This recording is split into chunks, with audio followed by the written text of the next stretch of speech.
Speaking test instructions. The speaking test is 20 minutes. There are 8 tasks in the speaking test. Please try your best to answer all the questions.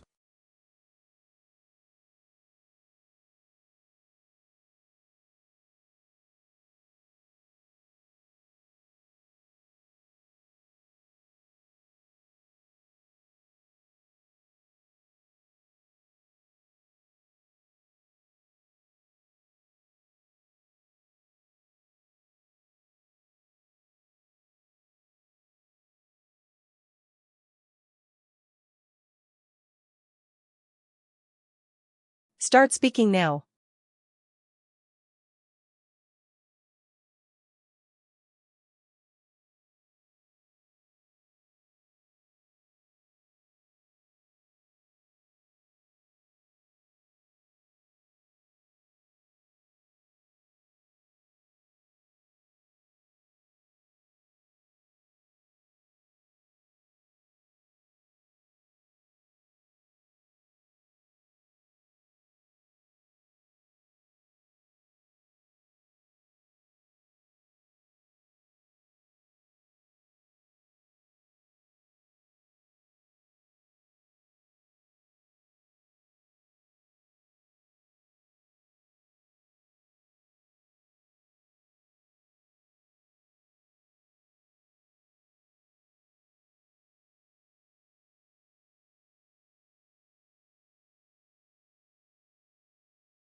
Time is up.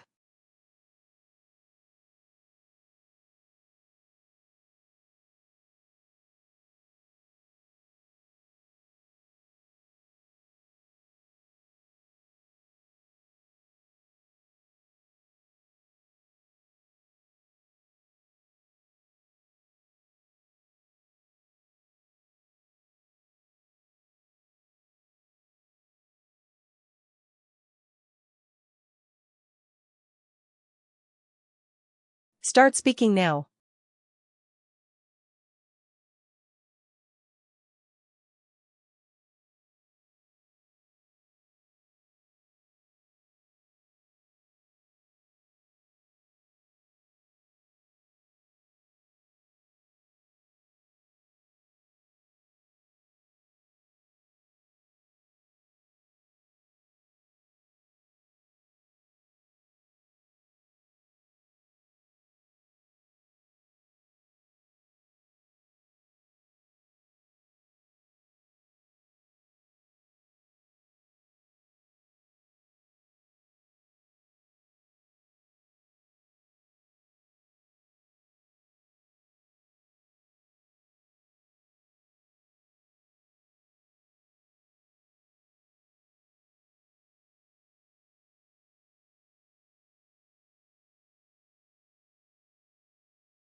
Time is up.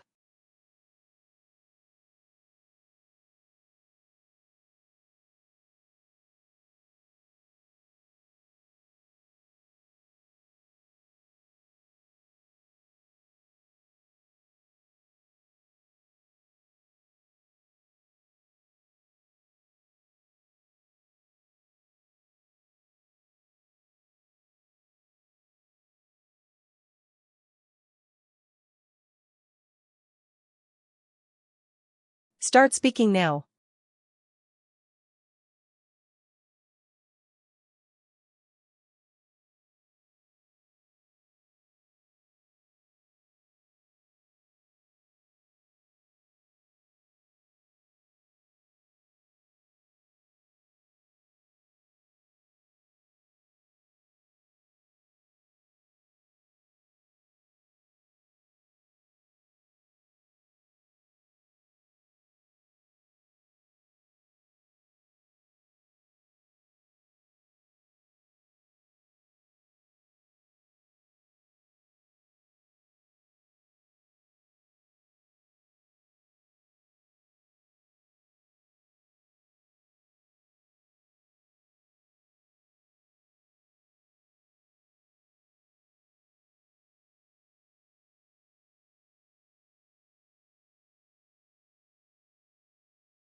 Time is up.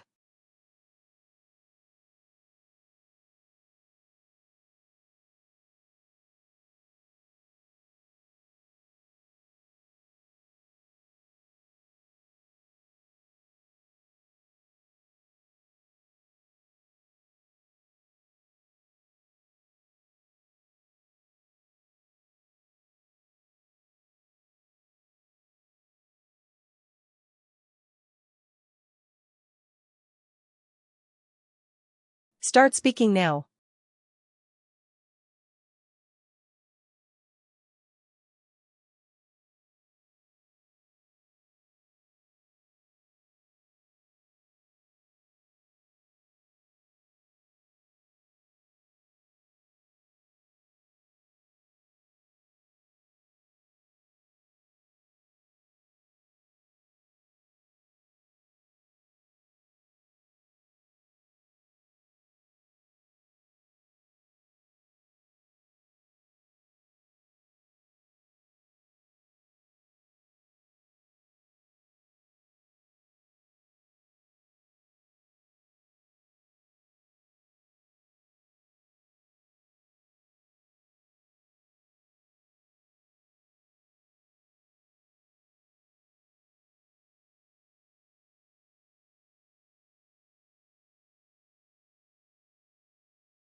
Time is up.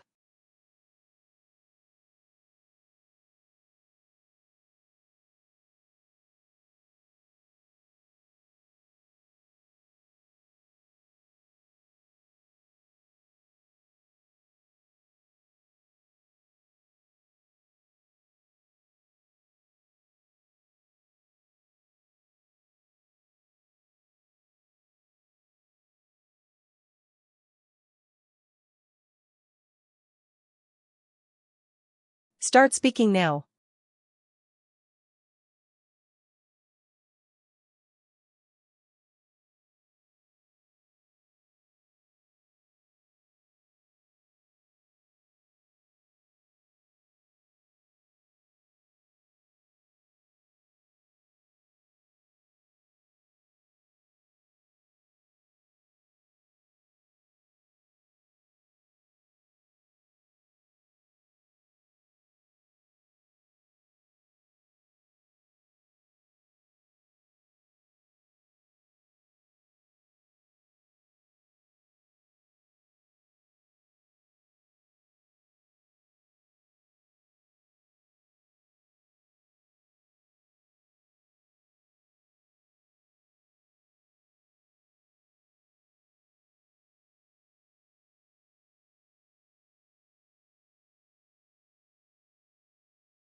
Time is up.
Start speaking now.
Time is up.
Start speaking now.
Time is up.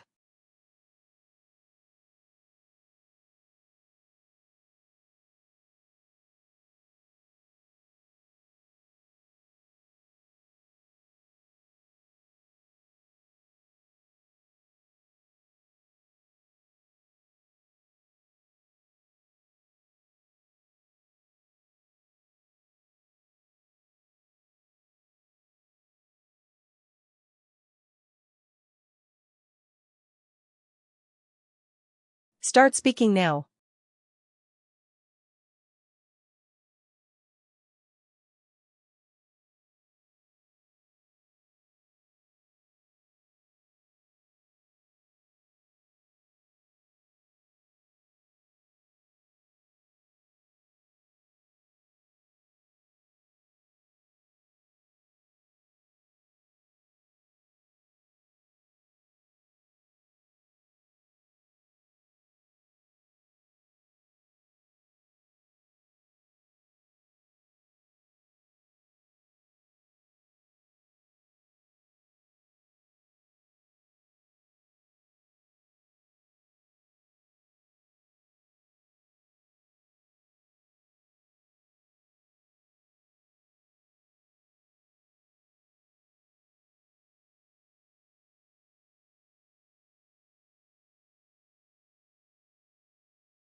Time is up.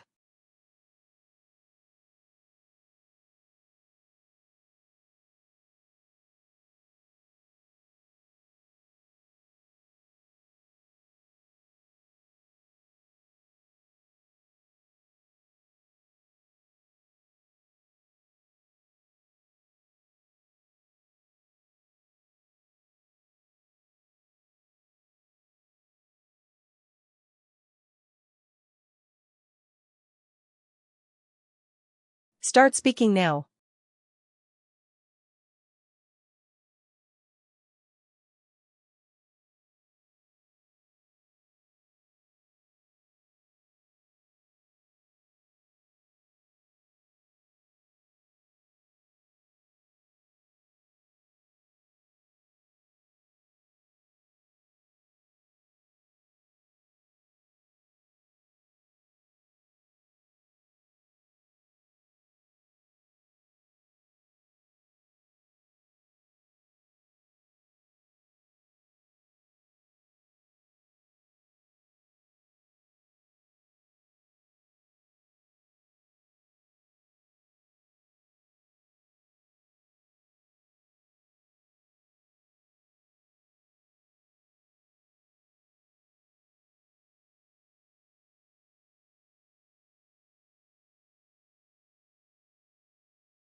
Time is up.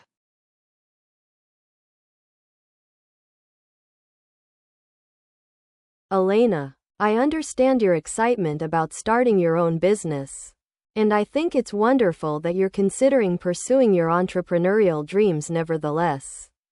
Making the transition from stable employment to business ownership requires careful planning and realistic expectations. First and foremost, I'd recommend developing a comprehensive business plan that includes detailed financial projections, market research, and a clear timeline for achieving profitability. This planning process will help you understand whether your business idea is financially viable and identify potential challenges before you encounter them. Furthermore, consider building your business gradually while maintaining your current job. If possible, many successful entrepreneurs start by working on their business during evenings and weekends, testing their concept and building a client base before making the full transition. Additionally, this approach allows you to validate your business model and generate some income before relying on it entirely. Moreover, ensure you have adequate financial cushioning before leaving your stable job. Most experts recommend having at least 6 months of living expenses saved, plus additional funds to cover business startup costs and initial operating expenses. Consequently, you might want to delay your transition until you've built sufficient savings to weather the inevitable ups and downs of new business ownership. I'd also suggest networking with other entrepreneurs in your industry to learn from their experiences and potentially find mentors who can guide you through common challenges. Despite the risks involved, entrepreneurship can be incredibly rewarding both personally and financially. The key is approaching it strategically rather than impulsively. By taking time to plan thoroughly, build financial security, and test your concept gradually, you'll significantly increase your chances of success while minimizing the potential downside of leaving your current position. 2 years ago, I made a significant error at work that required a difficult but important apology. I was managing a marketing campaign for a major client, and due to my oversight, I failed to properly proofread the final advertisement before it went to print. The advertisement contained a prominent spelling error in the client's company name, which appeared in thousands of printed brochures distributed at a trade show. Furthermore, the mistake wasn't discovered until the client called our office extremely upset about the professional embarrassment this had caused their company. I immediately realized the gravity of my error and knew I needed to take full responsibility rather than making excuses or shifting blame. First, I called the client directly within an hour of learning about the problem to personally apologize and acknowledge my mistake. Additionally, I explained exactly what had gone wrong in our review process and outlined specific steps we would take to prevent similar errors in the future. Moreover, I worked with my supervisor to develop a comprehensive solution that included reprinting all materials at no cost to the client and providing additional promotional services to compensate for their inconvenience. The most challenging part was facing my team and supervisors to explain how my carelessness had damaged an important client relationship. Nevertheless, I chose to be completely transparent about what happened rather than minimizing my role in the error. This experience taught me several valuable lessons about accountability and quality control. Most importantly, I learned that taking immediate responsibility for mistakes, while uncomfortable, actually builds trust and credibility over time. The client ultimately appreciated our quick response and comprehensive solution, and we maintained their business. Additionally, I implemented personal double-checking systems that have prevented similar errors since then. This vibrant illustration depicts a bustling amusement park scene where families and visitors are enjoying various carnival attractions and activities. In the background, several major rides dominate the landscape, including a colorful Ferris wheel with multicolored gondolas where children can be seen waving excitedly, as well as a thrilling roller coaster with passengers experiencing the exciting ups and downs of the track. The foreground showcases the social aspect of the carnival experience, where groups of people are strolling together along the main walkway. Most notably, families with children are walking hand in hand, creating a sense of togetherness and shared enjoyment. Additionally, several visitors are carrying beverages and snacks, indicating the leisurely nature of their park experience. Two food vendors are strategically positioned within the scene, one selling what appears to be hot dogs or similar carnival fare, while another operates a popcorn stand with its distinctive striped awning.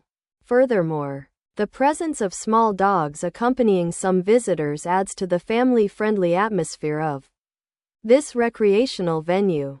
What makes this scene particularly engaging is how it captures the essence of communal entertainment, where people of different ages come together to experience the excitement and wonder of carnival rides, while simultaneously enjoying traditional fair foods and creating lasting memories in a festive outdoor environment filled with laughter and anticipation.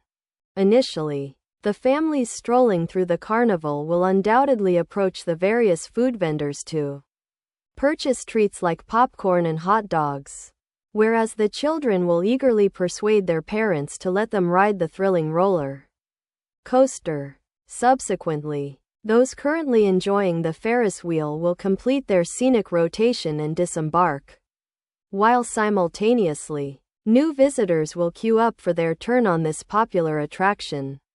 Meanwhile, the group of friends walking together will presumably decide which exciting ride to experience next, and consequently, might split up to accommodate different thrill preferences.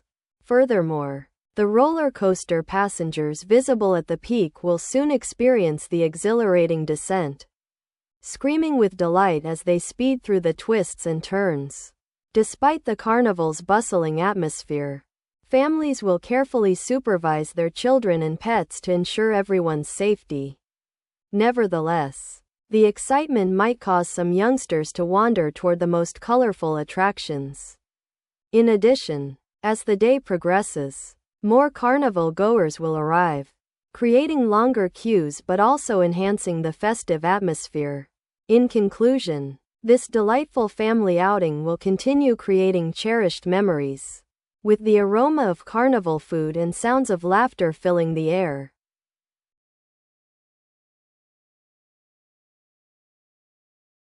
Jessica, I understand the appeal of investing for long-term growth, but I strongly believe putting our tax refund into an emergency fund is the most responsible and practical choice for our current situation.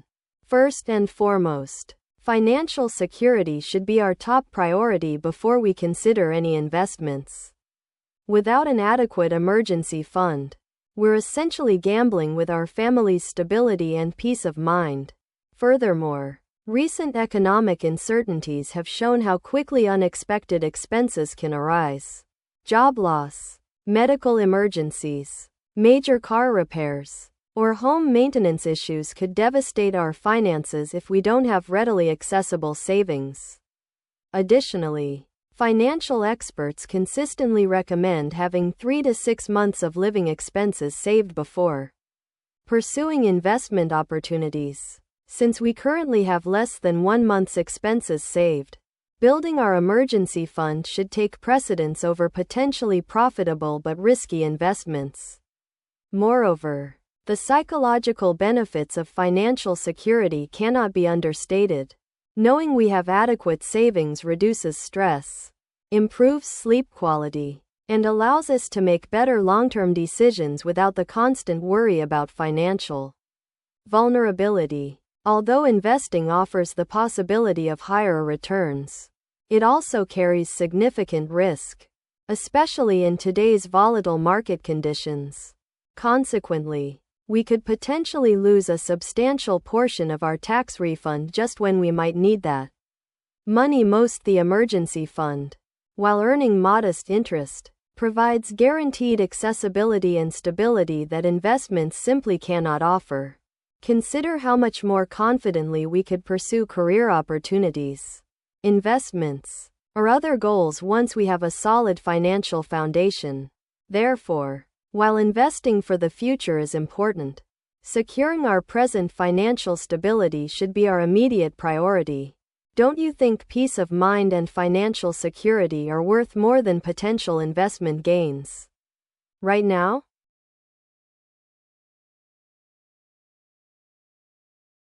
Jessica, while I appreciate the security that an emergency fund provides, I believe investing our tax refund in a diversified portfolio represents a much smarter long-term financial strategy for our family's future. First and foremost, we're currently in our prime earning years with stable employment, which means we have multiple income sources and relatively low risk of simultaneous financial emergencies. Furthermore, by not investing this money now, we're actually losing value due to inflation, which consistently erodes the purchasing power of money sitting in low-interest savings accounts. Additionally, compound interest is most powerful when we start investing early and consistently. Every year we delay investing significantly reduces the long-term growth potential of our money. Moreover, a well-diversified investment portfolio, while carrying some risk, has historically provided much higher returns than emergency savings accounts over extended periods.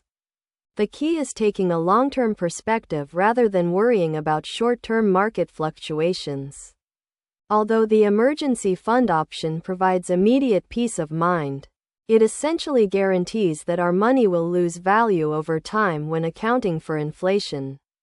Despite market volatility, disciplined investing in index funds or balanced portfolios has consistently built wealth for patient investors over decades. Consequently, this tax refund represents an opportunity to jumpstart our retirement planning and future financial independence rather than simply maintaining our current financial status. We can build an emergency fund gradually through our regular income while putting this lump sum to work, earning substantially higher returns. Consider that every dollar we invest today could potentially grow to several dollars by retirement time. Therefore, while emergency funds are important, strategic investing is essential for building long-term wealth and achieving our bigger financial goals like homeownership, children's education, and comfortable retirement. Sarah, I need to talk to you about something really difficult regarding your wedding. First and foremost, I want you to know how honored I was when you asked me to be your maid of honor. And this conversation is incredibly hard for me. Nevertheless, I've discovered that my sister Lisa is also getting married on the exact same weekend. And she's expecting me to be her maid of honor as well. Furthermore, I've explored every possible option to make both weddings work, but the timing makes it physically impossible for me to fulfill both roles properly. Despite our lifelong friendship and how much your wedding means to me, I feel I have to prioritize my sister's wedding because of family obligations and expectations. Additionally, I've been thinking about how I can still be meaningfully involved in your special day. Even if I can't be your maid of honor, perhaps I could help with pre-wedding planning, host your bachelorette party, or take on another important role like doing a reading during the ceremony. Moreover, I could help you choose someone else who would be perfect as your maid of honor. Maybe Jennifer or Amanda, who I know would be absolutely thrilled to support you in this way. Consequently, while I won't be standing beside you at the altar, I promise to be there in spirit and find other ways to celebrate your marriage meaningfully. I understand if you're disappointed or even upset with me, but I hope you can understand the impossible position I'm in. Your friendship means the world to me, and I don't want this situation to damage our relationship. Lisa, I need to discuss something important about your wedding that's been weighing heavily on my mind. First and foremost, I'm incredibly excited about your marriage and honored that you want me as your maid of honor. Nevertheless, I have a complicated situation that I need to explain honestly. My childhood best friend Sarah asked me to be her maid of honor several months ago. And I accepted before I knew about your engagement announcement. Furthermore, I've now discovered that both weddings are scheduled for the exact same weekend, creating an impossible conflict for me. Despite wanting to be there for you as your sister, I feel obligated to honor the commitment I made to Sarah first. Additionally, I understand this might be disappointing news, especially since family relationships are different from friendships. But I believe keeping my word is important for my integrity. Moreover, I want to find other meaningful ways to be involved in your wedding celebration. Perhaps I could organize your bridal shower, help with wedding planning logistics, or take on a special role like doing a reading or coordinating family activities during the wedding weekend. Consequently, while I may not be able to stand as your maid of honor, I'm completely committed to making your wedding day beautiful and memorable in other ways. I could also help you choose an alternative maid of honor. Maybe our cousin Maria or your friend Rachel would be perfect for the role. I know this isn't what you were hoping to hear, but I hope you can understand my position and that we can find ways for me to support your special day that work for everyone involved. Your understanding would mean everything to me. I believe parents should establish reasonable screen time limits for children, though these guidelines should be age-appropriate and flexible rather than overly restrictive. First and foremost, children lack the developmental maturity and impulse control necessary to self-regulate their technology use effectively. Research consistently shows that excessive screen time can negatively impact children's sleep patterns, physical activity levels, and face-to-face social skill development.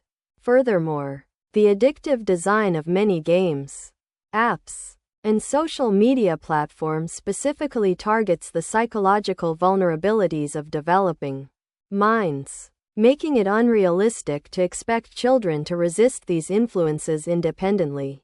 Additionally, unlimited screen access often displaces crucial childhood activities like outdoor play, reading, creative pursuits, and family interaction that are essential for healthy development. Moreover, parents have a responsibility to model healthy technology habits and teach children how to use digital tools purposefully rather than as default entertainment or escape mechanisms. Nevertheless, I don't advocate for overly strict or punitive approaches to screen time management. Effective limits should consider the child's age, maturity level, and individual needs while incorporating educational content and creative technology use alongside entertainment. Additionally, parents should explain the reasoning behind screen time rules and gradually increase children's autonomy as they demonstrate responsible self-regulation skills. The goal should be helping children develop internal guidelines for healthy technology use rather than simply imposing external controls indefinitely. Consequently, parents might establish daily limits while allowing children to choose how they allocate their allowed screen time, teaching decision-making skills within appropriate boundaries. Furthermore, screen time rules should be balanced with ensuring children have access to educational technology and digital literacy skills they'll need for academic and professional success. Therefore, rather than complete freedom or total restriction, thoughtful parental guidance helps children develop a healthy relationship with technology that serves their overall well-being and development. Sarah, you're absolutely not going to believe what I just found at Morrison's furniture store. While browsing through their coffee table section, I discovered the most extraordinary piece I've ever encountered. Instead of a traditional coffee table, this one is designed as a life-sized duck sculpture that serves as the base, topped with a perfectly round glass surface. What makes this piece truly remarkable is the incredible attention to detail the duck appears to be hand-carved with realistic feather textures covering the entire body. And it even has these adorable webbed feet and a bright yellow-orange beak.